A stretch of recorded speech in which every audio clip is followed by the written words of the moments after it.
And there are still tens of thousands of ballots to be counted from Tuesday's primary election, so we are staying on top of the latest in some key races this morning. And Q13 political correspondent Brandi Kruse is here. And Brandi, more moderate candidates holding on to their leads this morning. Yeah, which was a surprise to us because you often have more progressive candidates do a little bit better.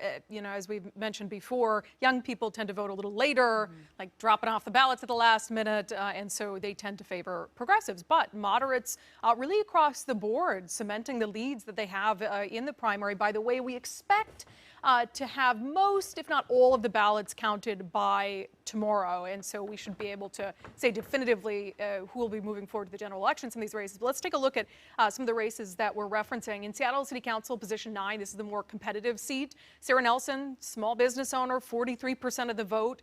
That's actually up 1% from yesterday. Nikita Oliver, a police abolitionist, holding pretty steady at 35%. Both of these individuals, we believe, will head to the November election. Let's go on to the next race here. What do we got? Seattle City Attorney. This one we're obviously watching closely. We really thought Ann Davison, who is a Republican, highly unusual to be doing well in a Seattle election, that her lead would chip away a little bit. It did not. It held steady. If anything, it got a little better. She's at 35%, followed by incumbent Pete Holmes with 33%. And he is followed in really close, between the two of them, still too close to call, Nicole Thomas Kennedy with 32%.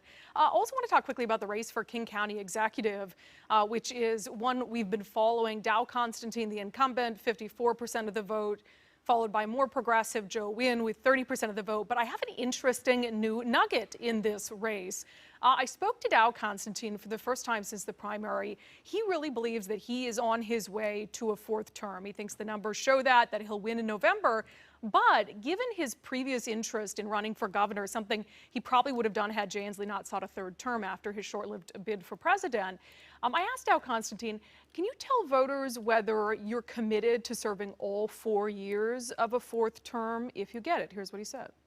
I'm not going to promise that I won't run for governor or any other sort of higher office, but the fact is that the best opportunity is the one we have before us right now, which is the opportunity to serve the people of King County, a really dynamic jurisdiction that wants to do the right thing.